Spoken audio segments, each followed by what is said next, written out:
the God that healeth thee. I am the Lord, your healer. I sent my word and healed your disease. I am the Lord, your healer. I am the God that healeth thee. I am the Lord, your healer. I sent my word and healed your disease. I am the Lord, your healer.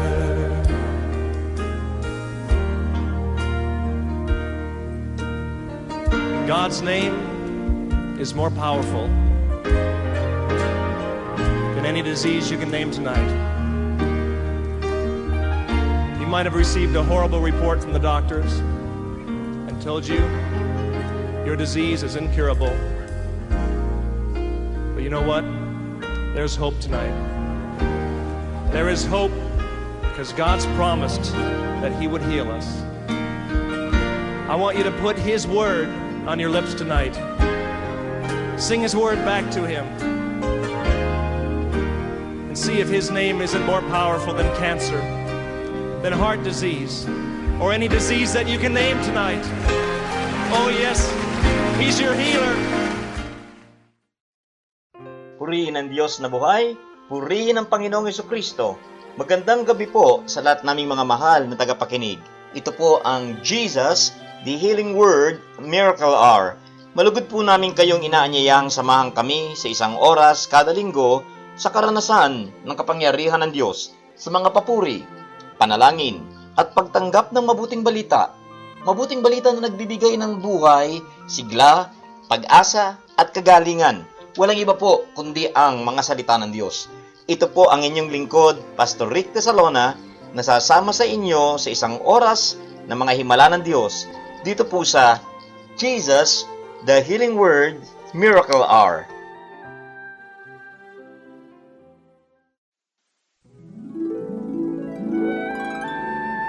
Purihin po ang ating dakilang Diyos na buhay at minsan pa ay isang mapagpalang gabi sa inyong lahat. Namin po mga minamahal na tagapakinig at sumusubaybay po. Ito po si Pastor Roderick Tesalona at naghahatid sa inyo ng Jesus, the Healing Word, Miracle Hour. At bago po natin pag-usapan ang mabuting balita ng Diyos, nais ko po munang hingin ang biyaya, ang basbas, ang blessing ng Panginoon, ang galaw ng Holy Spirit sa ating pong broadcast sa gabi pong ito upang ang kanyang salitang buhay ay maging makapangyarihan po sa lahat ng makikinig, sa lahat na maniniwala. Matanggap ninyo ang kapangyarihan ng Diyos, matanggap ninyo ang inyo pong mga answers sa prayer, matanggap po ninyo ang mga miracles na inyo pong hinihingi sa Lord, at ganoon din po ang healing ng ating pong mga karamdaman.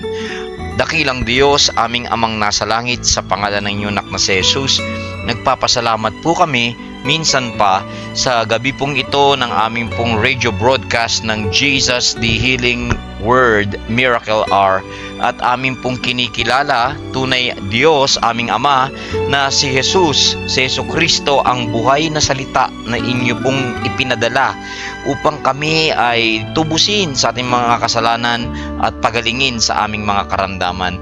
So maraming salamat, makapangyarihang Diyos, because we know and we believe that there is no distance in prayer.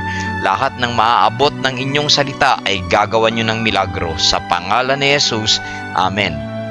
Mga minamahal naming taga-subaybay ng programang ito, amin pong nais po naming malaman ninyo na ang layon po ng ating program ay maghatid ng mabuting balita ng Diyos, or the good news or gospel of God.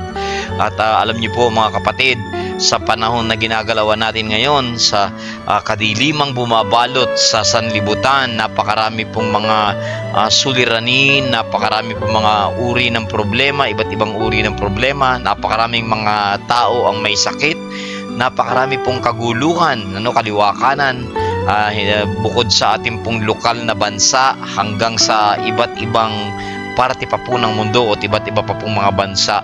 Ang mga bagay pong ito ay sabi nga ay mga tanda at lalo pa pong titindi habang nalalapit ang pagbabalik ng ating Panginoon at tagapagligtas na si Jesucristo.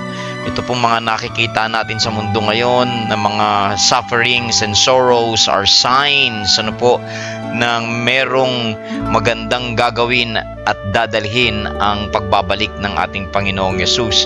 Pero habang tayo po ay nakatingin at naghihintay sa araw na yon ng kanya pong pagbabalik kung saan kanya pong wawakasan na o tatapusan na ang lahat ng kasamaan at lahat po ng paghahari ng dyablo, ng kasalanan, wawasakin niya na lahat ng mga bagay na hindi tugma sa mabuting plano ng Diyos. Darating po yon. Habang naghihintay tayo ay patuloy naman po na present at gumagalaw. Ulitin ko po, sa oras pong ito, kahit hindi pa po bumabalik si Jesus literally and physically, mga minamahal, ay available po ang kapangyarihan ng Diyos at ito po ay tumutulong sa napakarami pong mga tao na nais pong gumaling, nais pong magkaroon ng kaayusan ng kanilang pamumuhay at ang galaw po ng Diyos na ito. Uulitin ko po, napakagandang balita po ito. Kami po ay hindi naghahatid ng kasinungalingan. Ito po'y walang halo po ng pambobola. Ito po'y pawang katotohanan.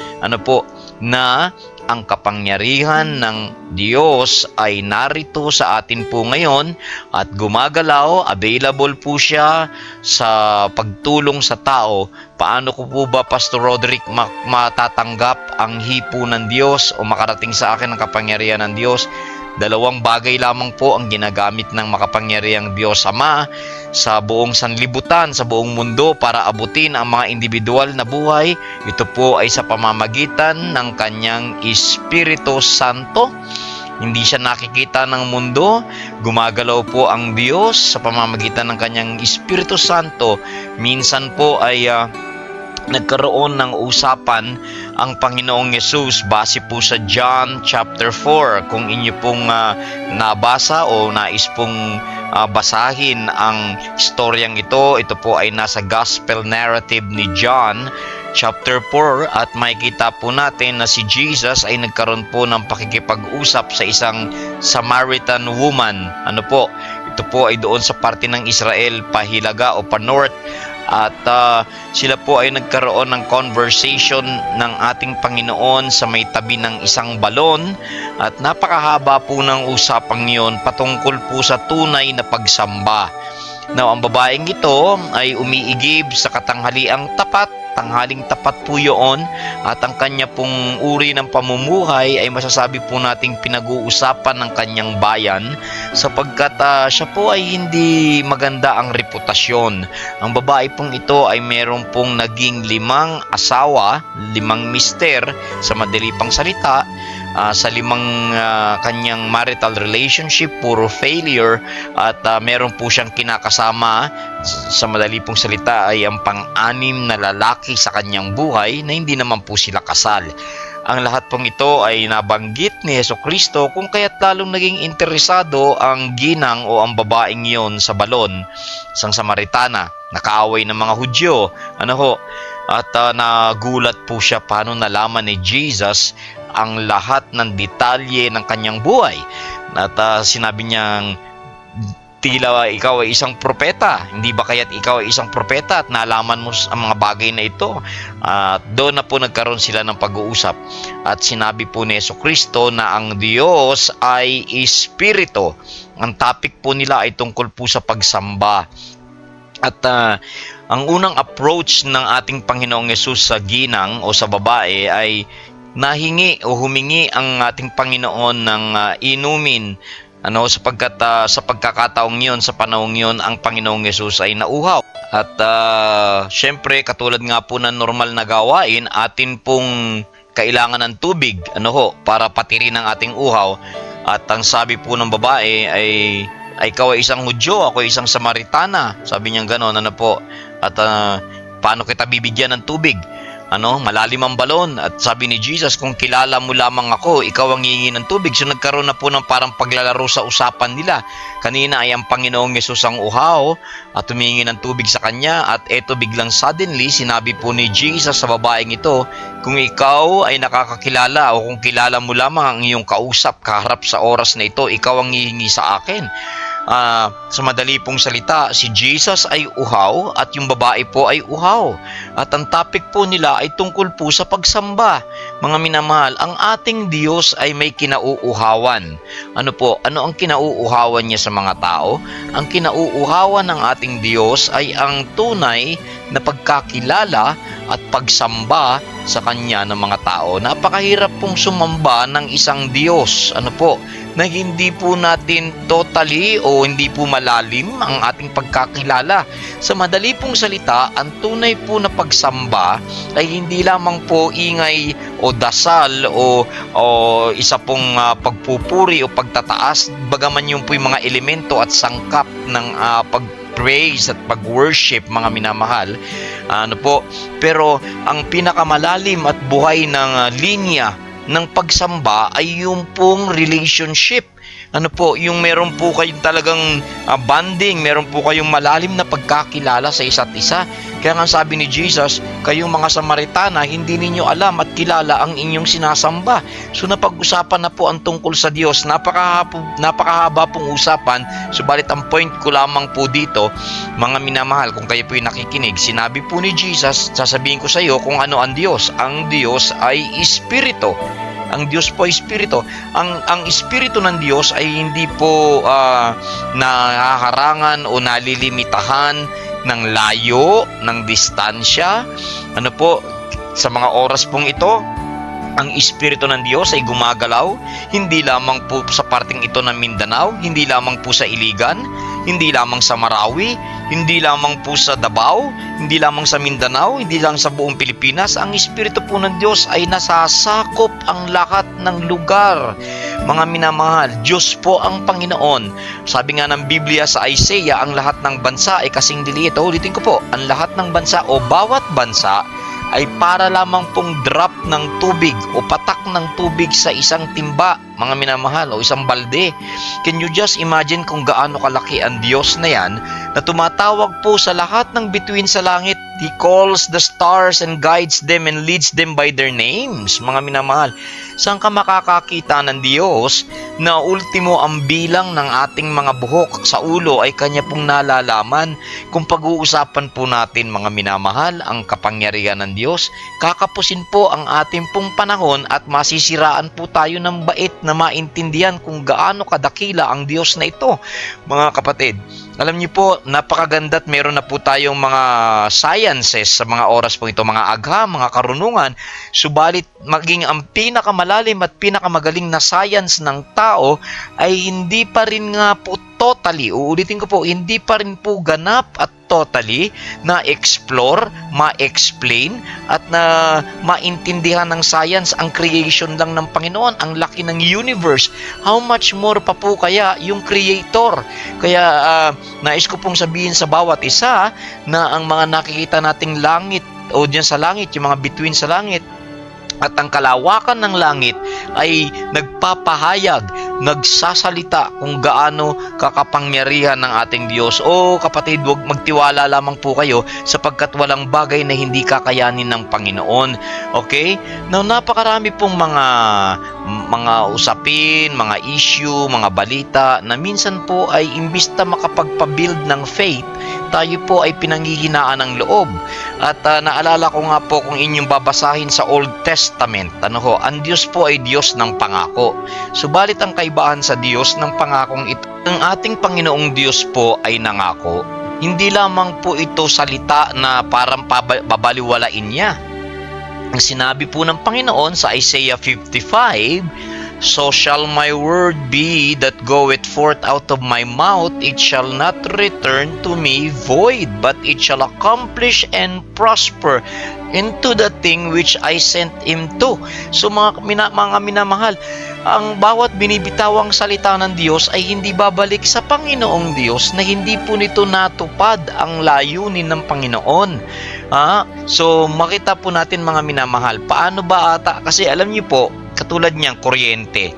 Ngayon, tayo po ay natutuwa sa advantage po sa pakinabang na nakukuha natin sa electricity. Paano na lamang po kaya kung wala pong electricity? Paano tayo palalamigin? Ang init, yung pong air conditioning system natin o units natin, yung mga air conditioners natin, ang ating pong refrigerator na nagpapalamig ng ating mga pagkain, okay? Ang ating mga ilaw upang bigyan tayo ng liwanag sa ating mga tahanan at bahay sa gabi, okay? Napakarami pong mga bagay na pinapatakbo po ng electricity. Subalit kung pag-aaralan niyo po ang electricity, ito pong kapangyarihang ito ay napakalawak, ito po'y kalat and it's everywhere. Kaya lamang po nakakarating po ng buo sa ating pong mga tahanan, distributed, well distributed, gawa nga po ng mga kable, cables and wire, ito po mga conductors na ito. Sapagkat napakako naman po kung ang buong elektrisidad na yan ay kakalat, kamamatay nating lahat. Subalit meron pong dinadaanan na power line, meron pong linya ang kakailanganin upang doon po tatakbo ang kabuuan ng enerhiyang ito. Ang electricity ay hindi po nakikita ng ating mga mata, pero delikado po kahit hindi po nakikita ng ating mata yan. Huwag po tayong makikipaglaro diyan sapagkat kaya po tayong lutuin ng elektrisidad, at makuryente. Now, kung ating pong malalagay sa tama ang karunungan ng paggamit sa electricity, mapapakinabangan po natin ng gusto ito. Napakarami pong pakinabang na makukuha po natin sa elektrisidad. The same thing din po sa power ng Diyos. The power of God is present everywhere. Why? Because the presence of God covers every space, mga minamahal. Okay? Now, ang kailangan na lamang po ay linya o direct line o isang kable na magko-connect sa ating pong buhay para ang kapangyarihang yun ay makadaloy. Ang linya pong yan ay walang iba kundi ang pananampalataya or faith. Kinakailangan po magkaroon po tayo ng personal na kaugnayan sa Diyos. Ulitin ko po, personal na kaugnayan sa Diyos. Okay? Nadediretso po sa ating mga puso. Ibig po sabihin naniniwala po talaga tayo sa Panginoon. Dahil ang sabi nga po ng Biblia, kaya ang Panginoong Hesus ay hindi nakagawa ng mga maraming milagro dun sa sarili niyang bayan dahil napakababaw ng pagkakilala nila kay Jesus. Wala po silang pananampalataya. Ulitin ko po, medyo malalim po na Tagalog yung pananampalataya. Faith. Ulitin ko po, faith. Again, faith. Kulang sila sa paniniwala kay Jesus. Bakit to? Sapagkat napakababaw at mali ang pagkakakilala nila kay Jesus. Maaring hindi mali. Sapagkat nakita ng mga taga Nazaret yung pong anak ni Jose at ni Maria. Ito po'y kapitbahay nila. Ito po'y naging kalaro nila. Ito'y naging kaibigan nila. Isang karpintero sa mahabang panahon katulong ni Jose.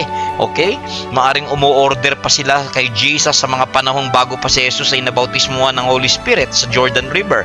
Bago nag-start si Jesus ng kanyang ministry, ay maaari pong nakapagpagawa sila ng mga upuan, ng mga silya at ng mga lamesa o kung ano pa man ng mga furnitures. Kay si Jesus Christ naman po ay isang carpenter bago po siya naging mangangaral. Okay? O maaaring nagpaayos ng bahay. Napakababaw po ng pagkakilala nila kay Jesus. Ang pagkakilala nila kay Jesus ay base lamang po sa laman. Wala silang direct na spiritual na kaugnayan. Ulitin ko po, ang kilala nilang Jesus ay yung Hesukristo lamang sa laman. Yung nakita nila na katawan na tumatrabaho doon sa carpentry shop ni Mang Jose. Subalit hindi nila nakita kung ano ang totoong Hesukristo sa espiritu. Hindi nila nakilala na ang tumitira kay Jesus ang nakatahang espiritu. Ang espiritu ni Jesucristo ay walang iba kundi ang espiritu ng Diyos. At ang sabi po ni Jesus, wala po tayong mapapala sa karne at dugo. Ibig po sabihin karne at dugo, yung laman ng tao, yung ating katawan. Sabi po ito sa John chapter 6, flesh and blood, profits nothing. Walang pakinabang kang makukuha sa flesh and blood. It is the Spirit that gives life.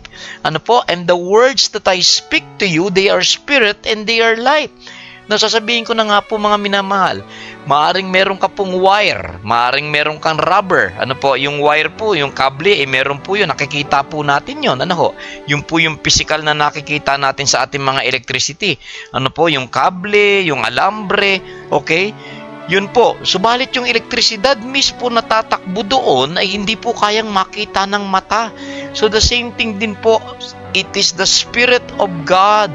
At para tayo po maabot ng Espiritu ng Diyos, kinakailangan buksan natin ang ating mga puso. Ibig sabihin, buksan natin ang ating malawak na pangunawa, pagtitiwala, paniniwala. Kinakailangan makilala, kinakailangan pong i-desire ng puso natin na makilala si Jesucristo.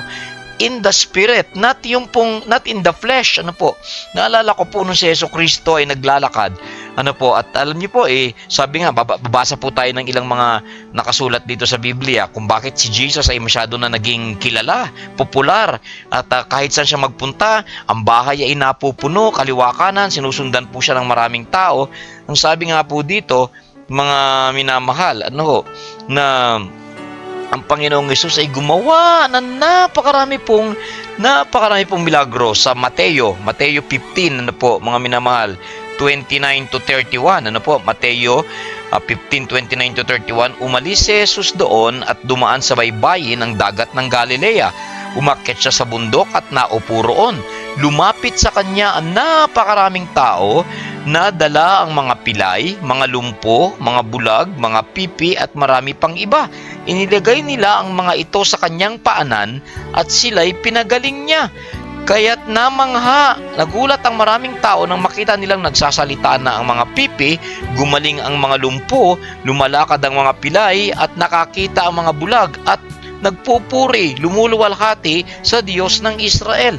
So mga minamahal, nais ko pong malaman po natin na kilalang kilala, napakaraming nagsisiksikan, marami, subalit meron pong isang babae na dinudugo sa loob po ng 12 taon na gumapang po sa ilalim at sabi niya, kung mahipo ko lamang ang laylayan, yung laylayan ng kanyang damit, ako ay gagaling.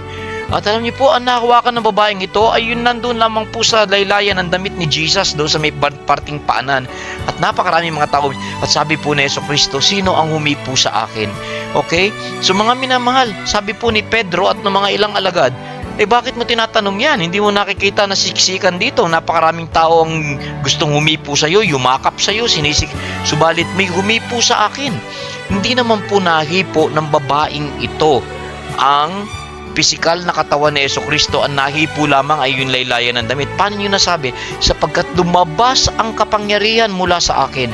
Mga minamahal, makita po natin yung pong paglapit sa Diyos sa pamamagitan ng pananampalataya. Yung kinakausap natin yung ating puso, yung ating sarili na Panginoong Yesus, ano po, kahit hindi nyo man po ipagsigawan yan, kahit hindi nyo po ipadinig sa mga tao, katabi ninyo yan. Subalit kung mananalangin tayo sa ating saloobin, sa ating puso, uulitin ko po, kaya natin gawin lahat yan. Yung taimtim na panalangin sa loob ng ating puso at sabihin natin, Panginoong Yesus, naniniwala ako na kung ako'y lalapit sa iyo, ako ay gagaling. At alam niyo po, directly matatanggap niyo po ang hipo ng Diyos. Napakaganda pong makarating sa atin ang kapangyarihan ng Diyos sa pamamagitan po ng faith. Ulitin ko po, ng paniniwala.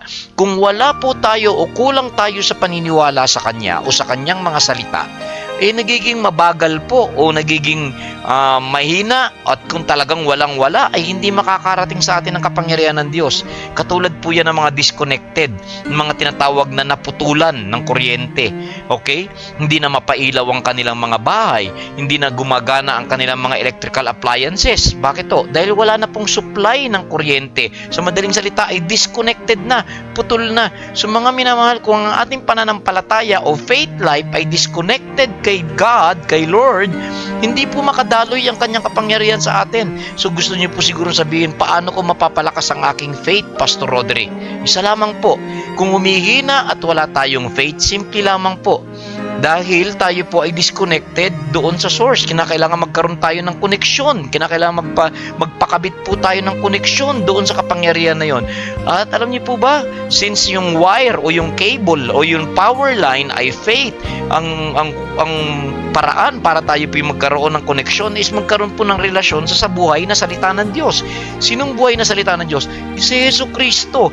Bago po siya tinawag na Jesus, ang tunay niya pong pangalan sa Biblia ay salita. Okay?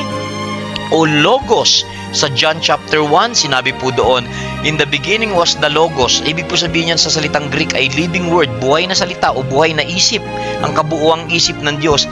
In the beginning was the Word, and the Word was with God, and the Word was God. Hindi po sinabing in the beginning was Jesus, dahil yung pangalang Jesus ay kinuha at ginamit na lamang ng buhay na salita na yan nung siya po ay nagkatawang tao upang ipahayag sa mga tao na tatanggap sa Kanya na siya ang kaligtasan ng Diyos. Siya ang Diyos na nagliligtas by the name of Jesus. Pero ang totoong nature po niya, siya po ang salita ng Diyos. Kaya nga ang topic, ang subject ng John 1, ulitin ko po, ang subject ng buong John chapter 1 ay the Word of God. Ano po ba yung Word of God? Sabihin niyo yung Biblia. Totoo naman po yun. Kaya ang tanong ay ano? Mga salita ng Diyos. Pero ayaw lang po natin yung nababasa. Hindi po lamang yung nakasulat. Hindi lamang po yung na kinakailangan po magkaroon tayo ng relasyon doon sa buhay na salita. Ano po? At ang buhay na salita ng Diyos ay walang iba kundi si Jesucristo. At ang salita ng Diyos ay naging katawan, nagkatawang tao, tumira sa atin sa pamamagitan ng kanyang laman. At ang sabi, sino man ang tumanggap sa salita ng Diyos na ito ay binigyan ng kapangyarihan na maging anak ng Diyos. Sa madaling salita, nung tinanggap nila ang buhay na salita ng Diyos, lahat ng mga aral, turo ni Jesucristo at sumunod na sila, pinag-aralan nila ang buhay ni Jesus, natuwa sila kay Jesus, inibig nila si Jesus, mga minamahal, tinanggap nila si Jesus na siya ang mensahe, tinanggap nila na lahat ng gawa, buhay at pangaral ni Jesus ay mensahe ng Diyos sa atin. Ulitin ko po, kapatid, kung tinitignan mo, pinapag-aralan mo at pinaniniwalaan mo at tinatanggap mo si Jesus, ang kanyang gawa, ang kanyang aral at ang kanyang buhay bilang mensahe ng Diyos sa iyo, tinatanggap mo sa iyong puso, nagkakaroon na po tayo ngayon ng relasyon sa Kanya. Hindi lamang po masarap manalangin na Panginoong Hesus, bukas ang aking puso, tinatanggap kita. Okay? Pero hindi lamang po tinatanggap kita, Jesus, dahil dinadala ka sa dasal.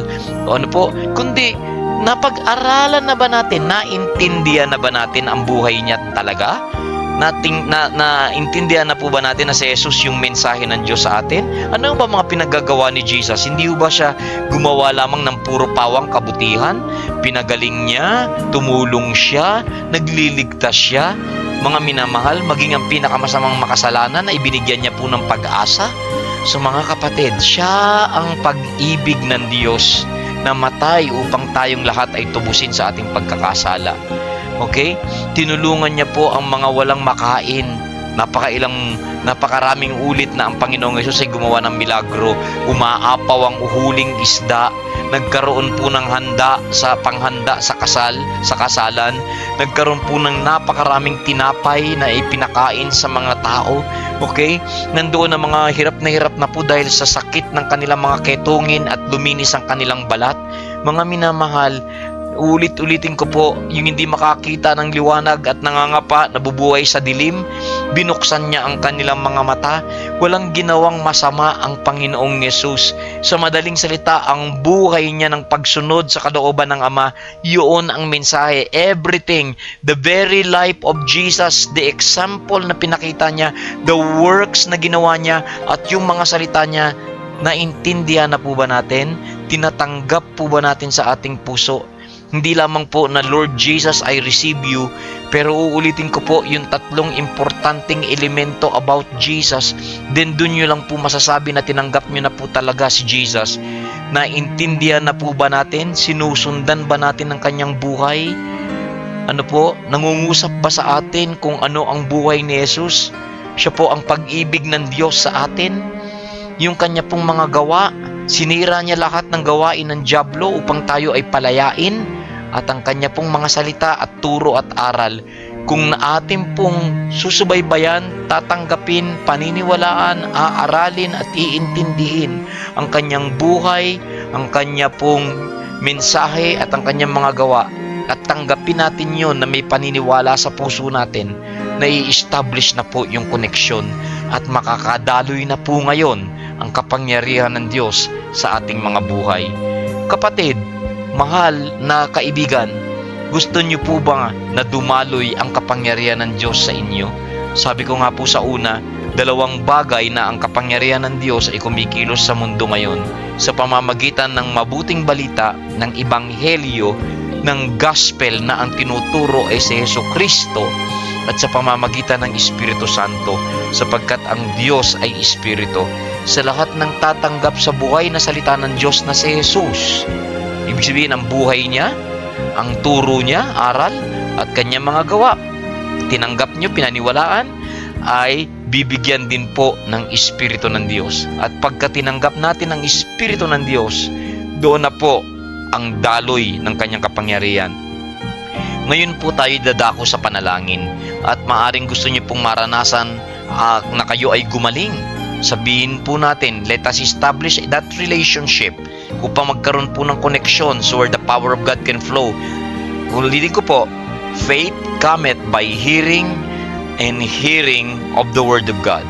Sabihin niyo po ang panalangin ito, Panginoong Jesus, Diyos na makapangyarihan, naiintindihan ko na po na ang kapangyarihan ninyo ay narito ngayon sa pamamagitan ng inyong buhay na salita at sa pamamagitan ng inyong Espiritu Santo. Amang Diyos, naiintindihan ko inyong pagmamahal at kabutihan. Binubuksan ko po ang aking puso at nais ko pong magkaroon ng koneksyon at relasyon sa inyo upang ako ay maabot ng inyong buhay na kapangyarihan. Buksan ninyo ang aking pangunawa na makita ang buhay ni Jesus, ang mensahe ni Jesus, at ang kanyang mga ginawa para sa akin. At Espiritu Santo ng Panginoong Jesus, tinatanggap ko po kayo bilang Panginoon, Diyos at tagapagligtas. Amen. Ipapanalangin ko po ang lahat na may sakit. Panginoong Jesus, sa mga nakikinig ngayon na nahihirapan sa kanilang karamdaman, ngayon sinasabi namin na ang kapangyarihan ng Diyos ay nagpapagaling na sa kanila. Nililinis ang lahat ng sakit, tinatanggal ang lahat ng kirot. Gumawa ka nga po ng milagro sa buhay, sa mga relasyon, sa kanilang kalusugan, sa kanilang pinansyal, sa kanilang pag-iisip, sa kabuuan ng kanila pong pagkatao. Makapangyarihan Diyos, ibaba ninyo ang inyong kapangyarihan at magkaroon ng miracle at healing sa kanilang mga buhay. Sa pangalan ni Jesucristo na taga Nazaret. Amen at amen. Mga minamahal, nais po namin kayong imbitahan kada linggo. Kung gusto po ninyong makilala pa ng malalim si Jesucristo, linggo po ng umaga sa 4th floor building ng Cherry Building, dito po sa may tapat ng BDO sa Quezon Avenue, tabi ng Plaza, Apostolic Church of Jesus the Messiah. At meron din pong iba pa pong mga services kung saan amin pong patuloy na tinuturo ang magagandang aral at salita ng Diyos. Pagpalain po kayo ng Diyos at nawa tanggapin ninyo ang mas marami pang milagro ng buhay na Panginoon. Ito po si Pastor Rick Tesalona ng Jesus, The Healing Word, Miracle Hour. God bless you po. Amen.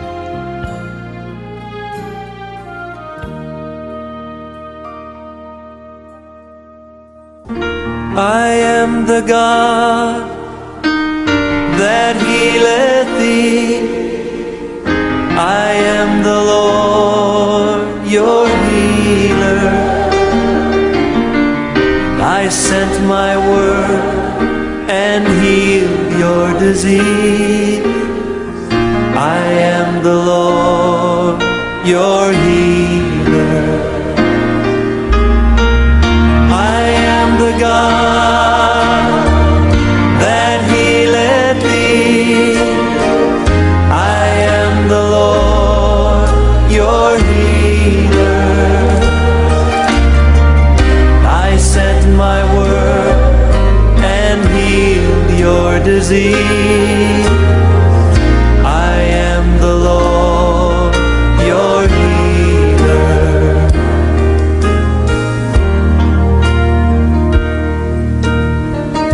God's name is more powerful than any disease you can name tonight. You might have received a horrible report from the doctors and told you your disease is incurable. But you know what? There's hope tonight. There is hope because God's promised that He would heal us. I want you to put His word on your lips tonight. Sing His word back to Him. And see if His name isn't more powerful than cancer, than heart disease, or any disease that you can name tonight. Oh yes, He's your healer. Purihin ang Diyos na buhay, purihin ang Panginoong Jesucristo. Magandang gabi po sa lahat naming mga mahal na tagapakinig. Ito po ang Jesus, the Healing Word, Miracle Hour. Malugod po namin kayong inaanyayang samahan kami sa isang oras kada linggo sa karanasan ng kapangyarihan ng Diyos sa mga papuri, panalangin, at pagtanggap ng mabuting balita. Mabuting balita na nagbibigay ng buhay, sigla, pag-asa, at kagalingan. Walang iba po kundi ang mga salita ng Diyos. Ito po ang inyong lingkod, Pastor Rick Tesalona, na sasama sa inyo sa isang oras ng mga himala ng Diyos dito po sa Jesus, the Healing Word, Miracle Hour.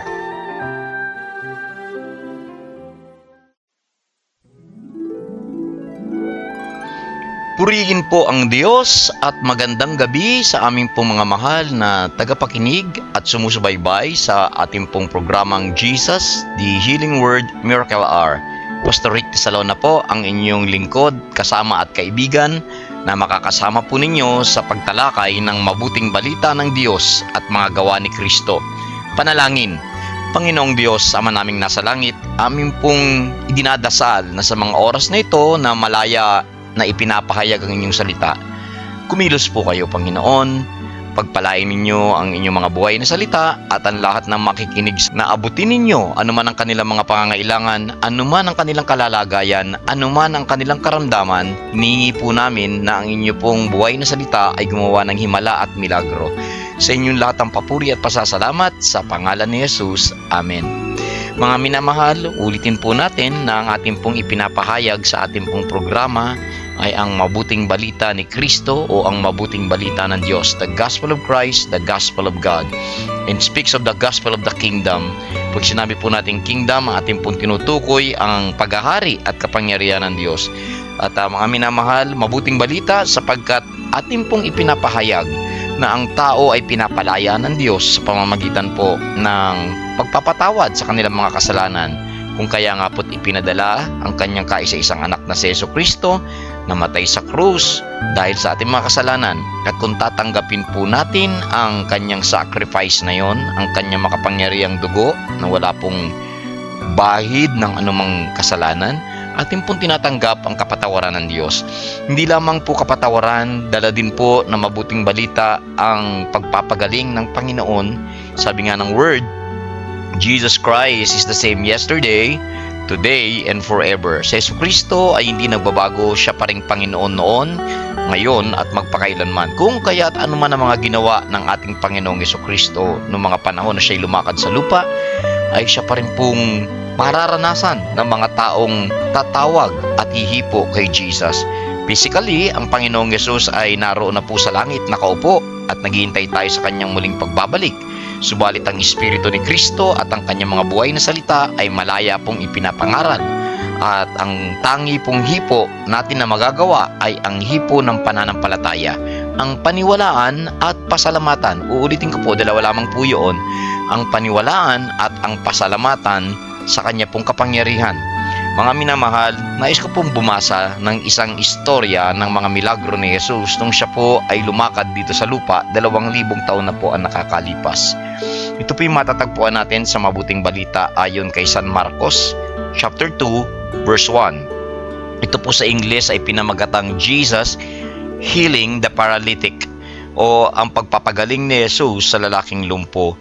Nang ang Panginoong Jesus ay bumalik sa Capernaum, pagkaraan ng ilang araw, kumalat ang balita na siya ay nasa isang bahay. Marami ang nagkatipon agad, kaya nga't wala ng lugar hanggang sa may pintuan. at kanyang ipinangaral sa kanila ang mabuting balita. May mga taong dumating na may dala sa kanya na isang lalaking lumpo, at ito po ay buhat o karga ng 4 pang lalaki.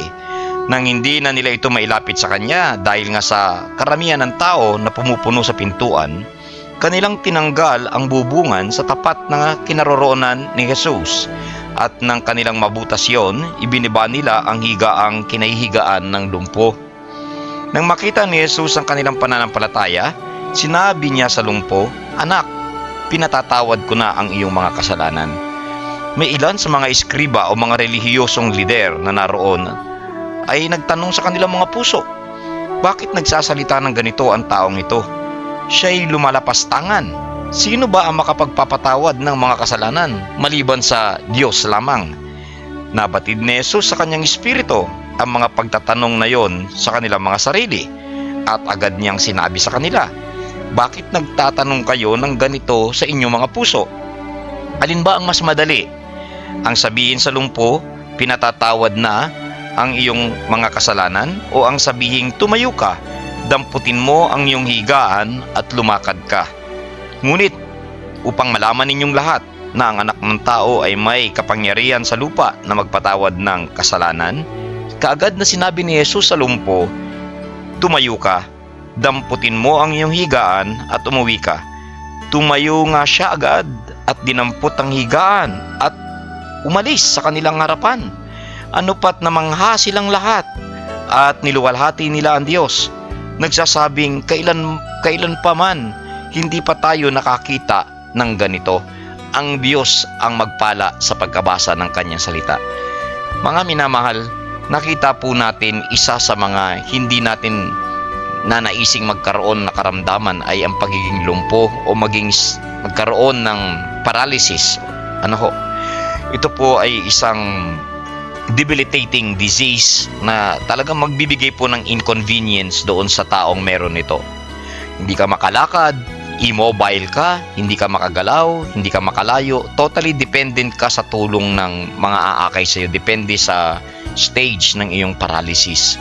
At mga minamahal, nakita po natin na katulad ng dati, kung basahin paman po natin ito sa Mateo, Marcos, Lucas 1, si Jesucristo na napupuno ng Espiritu Santo nung nagsimula ng kanyang misyon at trabaho sa lupa, siya po ay walang inaksayang panahon kundi ipangaral ang tungkol sa paghahari ng Diyos o kaharian ng Diyos. That is the gospel of the kingdom of God.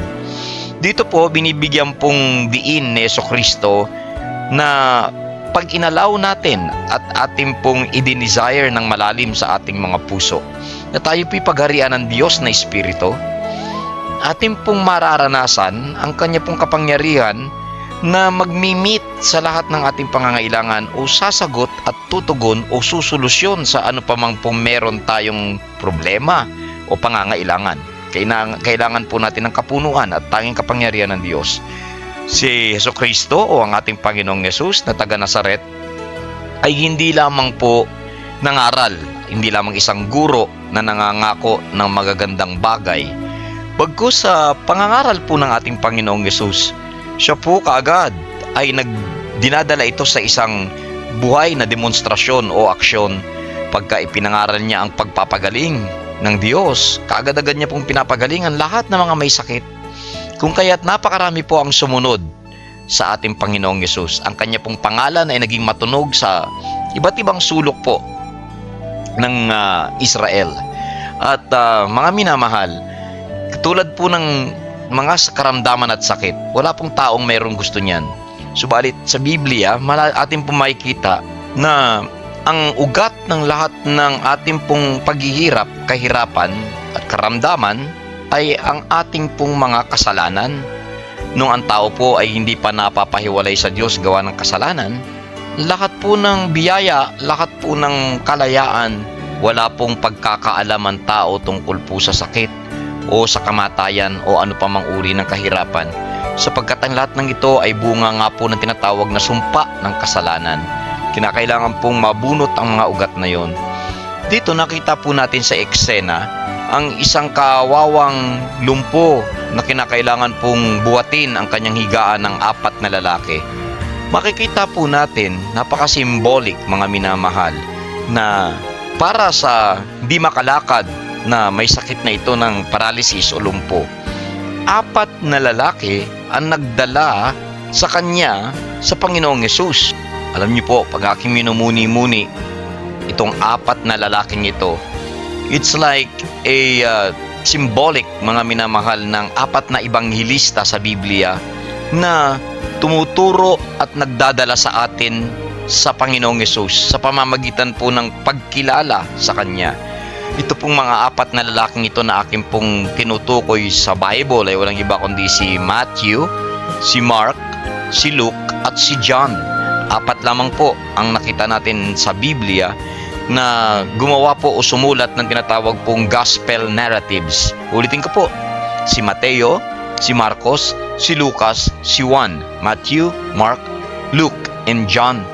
Kung tayo po ay katulad ng isang lumpong ito na nais nating magkaroon ng paglapit sa isang Diyos na gumagawa ng milagro at himala, nais nating mailapit, wala tayong kakayanan sa ating mga sarili, aking pong ini-encourage kayo, subukan po ninyong basahin, pag-aralan, enjoyin ang mga salaysay o narratives ng mga gospels na ito, at sinisigurado ko po kayo magkakaroon po ng napakagandang epekto at pagbabago sa inyong buhay, sapagkat mula po kay Matthew all the way kay John, makikita po ninyo ang kabutihan ng Diyos, ang talino ng Diyos, ang galing ng Diyos, ang kapangyarihan ng Diyos na buhay sa pagkatao ni Jesucristo. At mga kapatid, sa pakikinig ng mabuting balita, katulad nga ng sinabi ko, these 4 are types and shadows, bagaman totoo at literal na nangyari ito, sa ating pong pagtanggap at pag-aaral ng mabuting balita ni Matthew, Mark, Luke at John, tayo po'y napapapalapit kay Jesus by faith. Alam niyo po ba, kung ating titignan ang ating pansariling sitwasyon, ang ating mga karamdaman at sakit, kung ating pong titignan ang mga tao sa paligid, ang kanilang maaring iniisip o sinasabi, ay mawawala na po tayo o mababarahan na ang ating pintuan. Katulad nga sabi dito, mga minamahal, na ang dami ng mga tao ang siyang humarang sa kanilang daraanan, siniksik, kanila pong binarahan ang pintuan. Paano pa nga po ba, lalo't mayroong stretcher o merong isang higaan, paano nyo ba ninyo maipapasok ang taong ganito? So mga minamahal, ito po yung isang salaysay na nagtuturo din sa atin na karamihan yung ating pong pagtingin at ang ating pong maaring mga naririnig. Mga tao din po ang, kung titignan natin sitwasyon, kung titignan natin ang mga tao, maaari pa po ito na makaharang sa paglapit natin sa Panginoong Yesus. Lalo po yung mga taong hindi makadiyos. Lalo po yung mga taong imbis na i-build up ang ating faith, puro po ang namamagnify ay fear at discouragement. Lalo pa pong pinalalaki o pinahihirapan ng sitwasyon. Subalit, mga minamahal, mas malakas ang mabuting balita katulad ng 4 na lalaki. Alam nila ang gagawin nila. Hindi po hadlang ang karamihan ng tao na yon at ang sitwasyon. Dinala at kinarga nila ang higaan ng lumpong ito sa ibabaw o sa itaas ng bubungan ng bahay, tapat mismo kung saan naroon ang Panginoong Yesus. At dahan-dahan po nilang ibinaba ang lumpo mismo sa harapan ng Panginoong Yesus. Maniwala po kayo, ang mga mabuting balita ni Mateo, Marcos, Lucas at Juan, sigurado po na patitibayin at palalakasin ang inyong mga puso. Kung meron man pong pagdadalahan ang mabuting balita na yan, sigurado pong sa tapat mismo ng paanan ng Panginoong Yesus tayo dadalhin ng pakikinig at pag-aaral ng mabuting balita. At pag tayo nakalapit kay Yesus, mga minamahal, alam niyo po sa pakikinig at pakikinig, kung lagi po tayong nakikinig ng mga salita ng Diyos, hindi na mga salita ng tao, mga salita ng Diyos, tayo po'y napapalakas ang pananampalataya. Nakasulat po sa Romans 10:17, faith cometh by hearing and hearing of the word.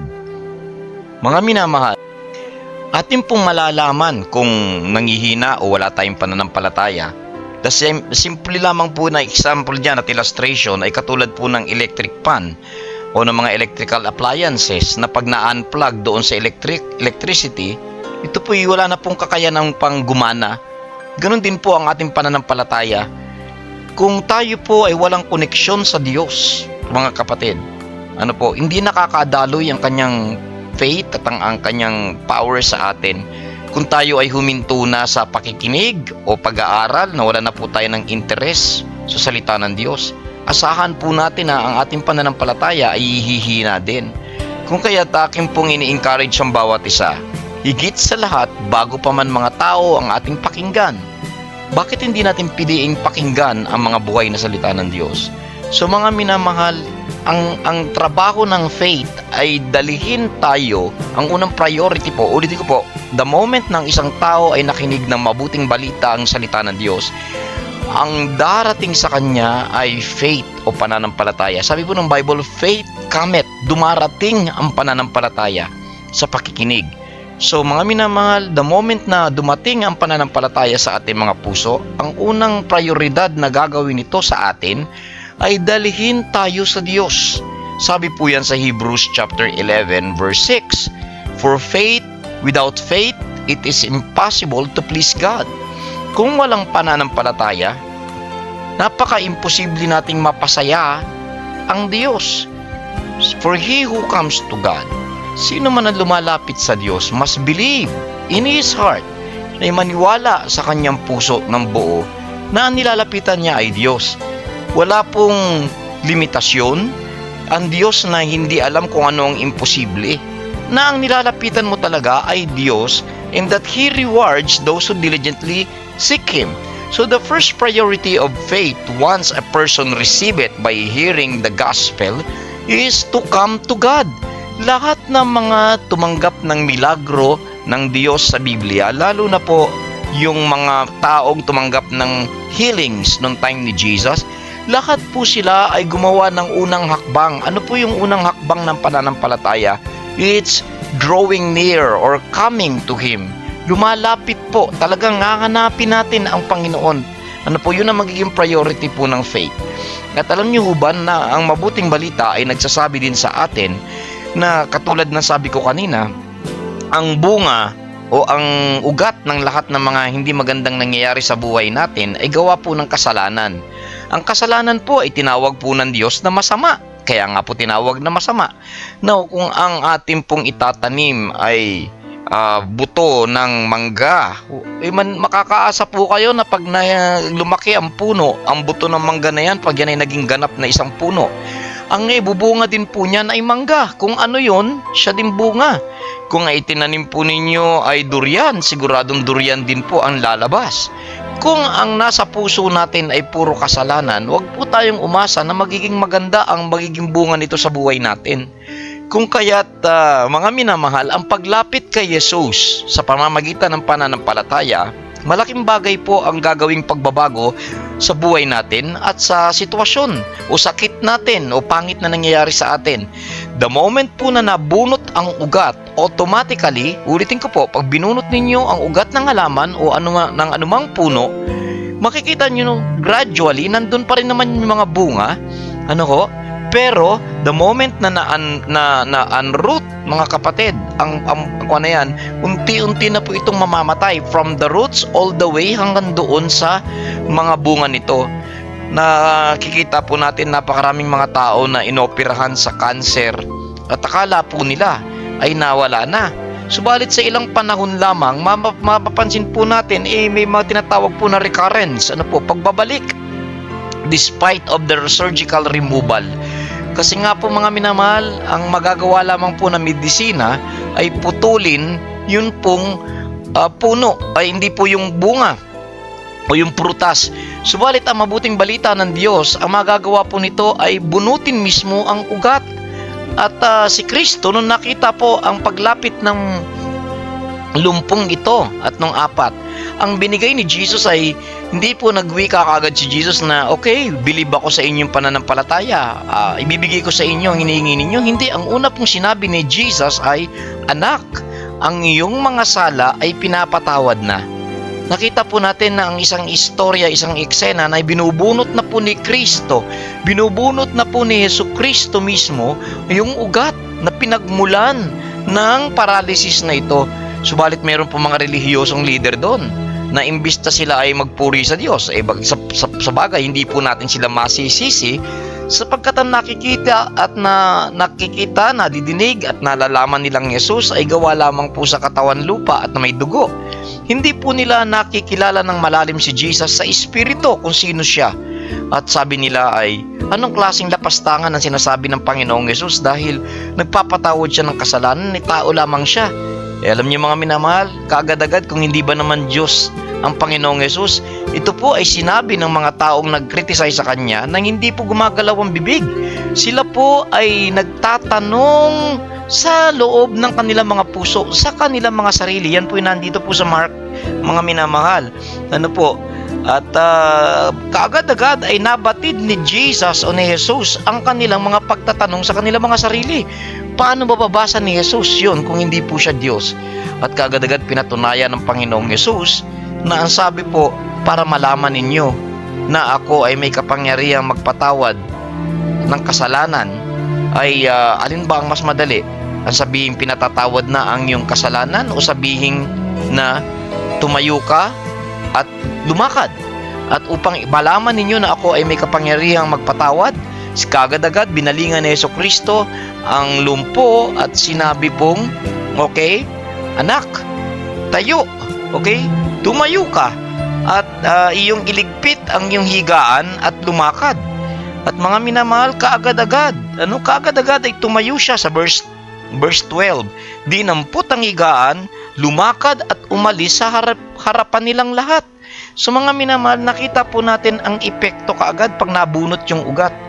Pag tinanggap natin ang kapatawaran ng Panginoong Diyos sa ating mga kasalanan, nabunot yung mga kasalanan, automatic po lahat, pati ating mga sakit at lahat ng mga pangit sa buhay natin, nawawalan na po ng legal ground ang dyablo para maka-operate sa buhay natin.